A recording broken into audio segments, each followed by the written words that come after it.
అస్సలాము అలైకుం వరహమతుల్లాహి వబర్కాతుహు. ఈరోజు మనం ఒక గుణపాఠం గడిపేటువంటి కథను గురించి తెలుసుకుందాం.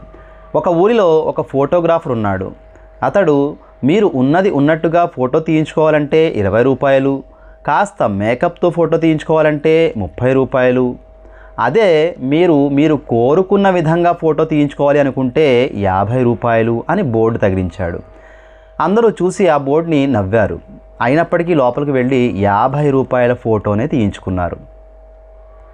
ఆ తరువాత కొంతకాలం గడిచింది. ఫోటోగ్రాఫర్ మరణశయ్యపై ఉన్నాడు. అప్పుడు కొంతమంది అతని దగ్గరికి వెళ్ళి, ఓ పెద్దాయన, మీరు మీ జీవితంలో అనేకమైనటువంటి ఫోటోలు తీసి ఉన్నారు, అనేక మంది వ్యక్తులను పరిశీలించి ఉన్నారు. ఈ వృత్తి ద్వారా, ఈ పని ద్వారా మీరు ఏం గుణపాఠం గ్రహించారు అని ప్రశ్నించారు.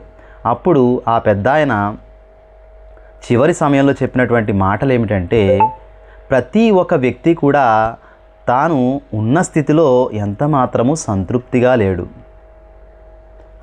తను ఎలా లేడో, అతడు ఏమి కాదో ఆ విషయాన్నే ఇష్టపడుతున్నాడు, అలా ఉండాలనే కోరుకుంటున్నాడు. అంటే ఒక మాటలో చెప్పాలంటే అతడు అసత్యాన్ని ఇష్టపడుతున్నాడు.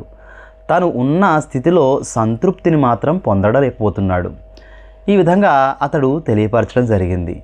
తెలియపరుస్తూ అసలు జీవన సంపద తన యొక్క యథార్థ వాస్తవిక స్థితిని గుర్తించి ఆ స్థితిలో సంతృప్తిని కలిగి ఉండడమే అన్నాడు. ఈ సంఘటన ద్వారా మనకి తెలిసేటువంటి గుణపాఠం ఏంటి? మహాశైలరా, మనం ఏ స్థితిలో ఉన్నామో ఆ స్థితిలోనే సంతృప్తికరంగా జీవించాలి. ఎదుగుదల కోసం ప్రయత్నించకూడదు అనేటువంటి సిద్ధాంతాన్ని నేను మీకు చెప్పడం లేదు ఈ కథ ద్వారా. ఎదగడానికి ఎంత ప్రయత్నిస్తామో అంతా ప్రయత్నించాలి. కానీ ఒకవేళ మన యొక్క విధిరాతలో దైవం ప్రసాదించినటువంటి సంపద కొద్ది మాత్రంగానే ఉంటే అందులో సంతృప్తిని కలిగి ఉండాలి.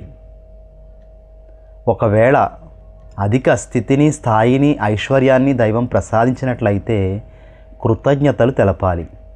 ఈ రెండు సందర్భాల్లో కూడా సంతృప్తి, కృతజ్ఞతా భావం అనేటువంటివే మనిషిని ఒక ఉన్నతమైనటువంటి ఆనందపూర్వకమైనటువంటి జీవితాన్ని గడిపే విధంగా నడిపిస్తాయి. లేదంటే గనక అతడు అనంతమైనటువంటి కోటీశ్వరుడైనప్పటికి కూడా, లేదా కటిక దరిద్రుడైనప్పటికి కూడా సంతృప్తి మాత్రం ఎప్పటికీ ఉండదు.